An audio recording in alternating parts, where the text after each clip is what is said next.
Sir एक तो हम लोगों ने आपके अभी जस्ट जो आई थिंक 9 सितंबर को कुछ ऐसा हमें ऑर्डर मिला था, जिसमें ये था कि Parimal Kumar versus state of Jharkhand का जो आया डिसीजन जिसमें वो डायरेक्ट आई थिंक रिक्रूटमेंट लेने वाली बात कर रहे थे। अगर मैं कहीं गलत हूँ तो मुझे करेक्ट कर दीजिएगा। और उसको आपने डिसमिस करवा दिया। ये तो एक अचीवमेंट ही है कि वो डिसमिस हो गया और पूरे प्रोसेस के साथ जो झारखंड सरकार का चल रहा है वैसे अपना चल रहा है। अभी जो मामला सीटेट और जेटेट का है जिसको आप पूरी तरीके से हैंडल कर रहे हैं और देख रहे हैं, उसमें क्या है? वो बच्चे जानना चाहते हैं क्योंकि वो उनके पूरे करियर से रिलेटेड है। देखिए, दोनों ही केसेस के बारे में मैं बताना चाहूँगा। जो आपने कहा कि पहले वाला मैटर डायरेक्ट रिक्रूटमेंट का था, वो बिल्कुल सही बात है। कहीं न कहीं झारखंड के टीईटी जिन्होंने 2016 में दिया था, वो चाह रहे थे कि जो 2022 के नियम हैं, जिनके बेसिस पे चाहे आपने टीईटी कभी भी दिया हो या आपने आप जब रिक्रूटमेंट चाह रहे हैं एज़ एन असिस्टेंट टीचर, तो आप लोगों को जो भी पार्टिसिपेट करना चाहते हैं, वो एग्ज़ाम से और इंटरव्यू से गुज़रना पड़ेगा ही पड़ेगा और उसके बेसिस पे जो मार्क्स होंगे, उस उसके थ्रू आपको जॉब फाइनली मिलेगी। 2022 के रूल्स में कहीं न कहीं इस सिस्टम को इंट्रोड्यूस किया गया था, झारखंड स्टेट में। हुँ, हुँ। अब जो उन्होंने जेटेट दिया हुआ था 2016 से, झारखंड टीचर्स एलिजिबिलिटी टेस्ट, वो हाई कोर्ट में इसलिए गए कि देखिए 2022 के जो रूल्स आए हैं, उनमें 2012 के रूल्स को हटाया नहीं गया, रिपील नहीं किया गया। इसलिए 2012 के रूल्स के हिसाब से हम लोग यानी कि जो जेटेट वाले हैं, उनको बिना किसी कॉम्पिटिटिव एग्ज़ाम के और बिना किसी इंटरव्यू के डायरेक्ट टेट के मार्क्स पे joining as a teacher 26,000 post पे दे दी। अब हाई कोर्ट में वो नहीं सक्सीड कर पाए। सुप्रीम कोर्ट में जब वो आए तो उन्होंने बोला कि देखिए हमारा जो दूसरा मामला है जिसमें क्या जेटेट क्या सरकार के पास पावर थी सीटेट को अपने परव्यू में इंक्लूड करने की, अपने कंपटीशन में इंक्लूड करने की। सुप्रीम कोर्ट के सामने उस मैटर में उन्होंने ये आर्गुमेंट रखा कि आप प्लीज हमारे मैटर को उसके साथ टैग कर दीजिए, बिकॉज दोनों मैटर कहीं ना कहीं कनेक्टेड है। हमने उस चीज को अपोज किया कि देखिए अगर वो मैटर कनेक्टेड थे तो उन्होंने उनको अपना जो दूसरा मैटर है वो इस मैटर में यानी जिसमें वो डायरेक्ट रिक्रूटमेंट चाह रहे हैं, इसमें उनको डिस्क्लोज करना चाहिए था। अगर उन्होंने डिस्क्लोज नहीं किया तो मैटर कैसे सिमिलर हो गए। और उसके अलावा ये भी कहीं ना कहीं आर्गुमेंट हुआ कि अल्टीमेटली इनका जो इंटेंशन है वो ये है कि आप 2022 के रूल्स के हिसाब से मत चलिए, आप कोई कंपटीशन मत रखिए, कोई एग्जाम मत रखिए और हमें नौकरी दे दीजिए। हमने उस चीज को अपोज किया कि ये 2022 के रूल्स के हिसाब से एग्जाम में भी बैठ चुके हैं, हुँ, हुँ। पार्टिसिपेट भी कर चुके हैं, कंपटीशन का हिस्सा भी बन चुके हैं। बट अब ये किसी कारणवश इनको लगता है कि हमें कंपटीशन का हिस्सा क्यों बनाया जाए, हमें तो डायरेक्ट जॉब चाहिए। तो कोर्ट को कहीं न कहीं वो बात हिट करी कि भाई आपने तो इस कॉम्पिटिशन में पार्ट ले लिया। आपने कॉम्पिटिशन में पार्ट ले लिया, उसके बाद आप बोल रहे हैं कि रूल्स को हटाइए। तो इस बेसिस पे माननीय सर्वोच्च न्यायालय ने उनका एसएलपी डिसमिस कर दिया। इसमें जो सबसे नोटिसेबल बात है वो ये है कि उन्होंने कोशिश किया कि वो अपना एसएलपी विथड्रॉ कर सकें। लेकिन हमारे आर्गुमेंट सुनने के बाद माननीय सर्वोच्च न्यायालय को लगा कि इसको इस मैटर को तो हम विथड्रॉ करने की भी परमिशन नहीं देंगे, जबकि उनकी तरफ से 2 सीनियर अधिवक्ता अपेयर हो रहे हैं। तो ये सारे आर्गुमेंट सुनने के बाद मैटर को डिसमिस ही किया गया, यानी कि हाई कोर्ट के जजमेंट को कंफर्म कर दिया। अब जो दूसरा मैटर है जिसमें ये इशू था कि क्या सरकार के पास पावर है कि सीटेट को as an eligibility criteria as a qualification माना जाए while considering the teachers recruitment in the state. ये शॉर्ट क्वेश्चन था कोर्ट के पास। तो इस बेसिस पे सारा आर्गुमेंट हुआ।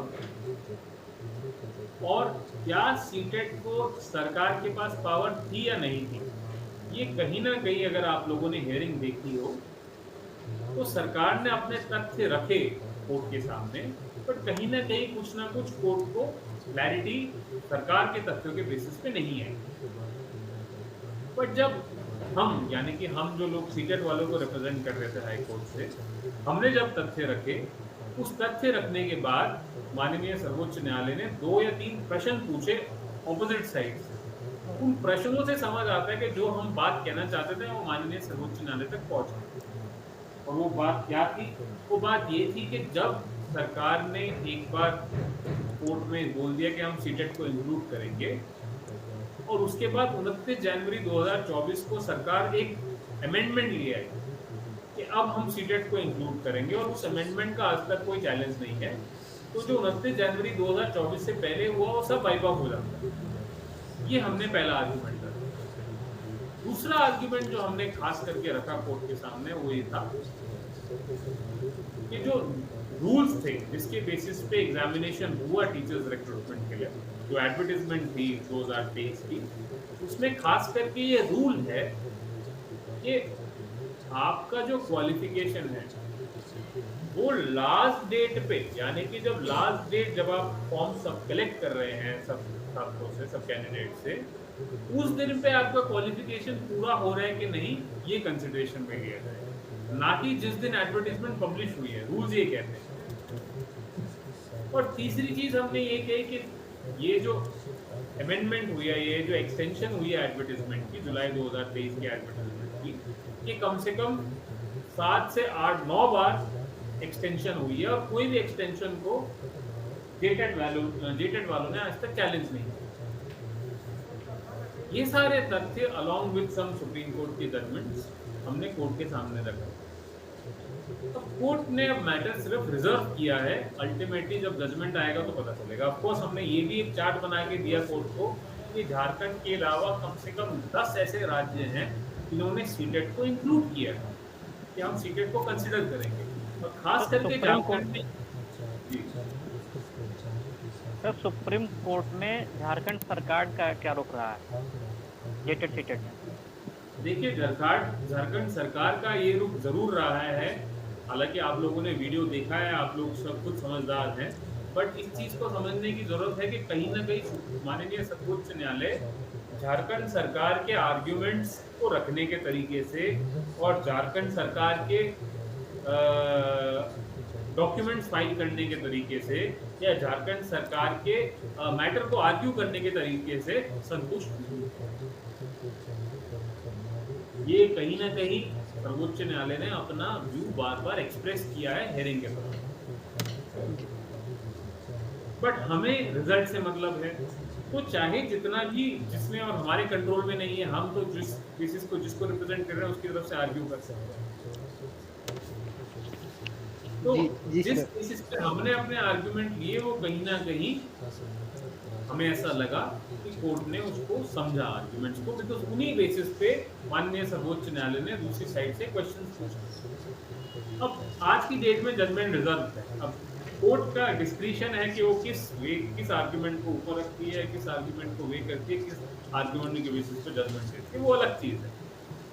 तो जब तक जजमेंट नहीं आता, मेरी सब लोगों से जितने भी इससे इफेक्ट हो रहे हैं नहीं हो रहे हैं, उन सब लोगों से रिक्वेस्ट है कि आप जजमेंट का वेट करिए। जजमेंट के बाद आपकी जो टिप्पणी है वो अलग चीज है, लेकिन जब तक कोर्ट का व्यू नहीं आता तब तक हम सबका कर्तव्य बनता है कि हम जजमेंट का वेट करें, ना प्लस में बोले ना माइनस में। एक बार जजमेंट आ जाएगा उसके बाद हम चाहेंगे तो एक बार, दो बार, तीन बार, चार बार फिर मिलेंगे। और आप देखिएगा सोनी जी और उनका टीम तो पहले ही वो जजमेंट का हमारे पढ़ने से पहले आप लोग को समझाने के लिए वहां पे अवेलेबल हो। तो आज की डेट में जजमेंट रिजर्व है। क्या हम अपने आर्गुमेंट से संतुष्ट हैं? मैं नहीं, मीनाक्षी मैडम भी अपने आर्गुमेंट से संतुष्ट हैं, यहाँ तक कि सरकार भी हमारे आर्गुमेंट से संतुष्ट है। मैं आपको एक और अंदर की बात बताऊं, सरकार को भी खुशी थी कि हमने अपना आर्गुमेंट रखा और कहीं ना कहीं जो हमारी बात हम कोर्ट तक पहुंचाना चाहते थे वो संतुष्टि से पहुंची। जी तो संतुष्टि है कि जो पॉइंट्स हम रख सकते थे, हाँ किसी को अभी भी लगता है कि कोई पॉइंट रह गया तो हमने एक नोट बनाया था 7 पेज का, वो आप झारखंड की टीम से एक बार नोट मांग के देखिए, उसमें ऐसा कोई भी पॉइंट नहीं है जो रहा हो। A to Z सारे पॉइंट कवर्ड है, यानी कि नॉट इवन हमारे पॉइंट जो सरकार ले सकती थी पॉइंट, उसका भी हमने 200 पेज का कंपाइलेशन बना के दिया। सुप्रीम कोर्ट की वेबसाइट पे दिखेगा ये कि हमने कंपाइलेशन बना के फाइल किया। तो ना ही अपनी तरफ से बट सरकार की तरफ से भी जो जो डॉक्यूमेंट कोर्ट तक पहुंचना चाहिए था वो भी हमने डाल दिए, ताकि संतुष्टि पूरी रहे कि जितना हम कर सकते थे हमने 100% कर दिया। सर ये तो जेटेट और सीटेट की बात रही। सर एक दो सवाल लगातार देख रहे हैं, रिपीटेड आ रहे हैं कि सर जो ट्रांसफर पिटीशन 23 को है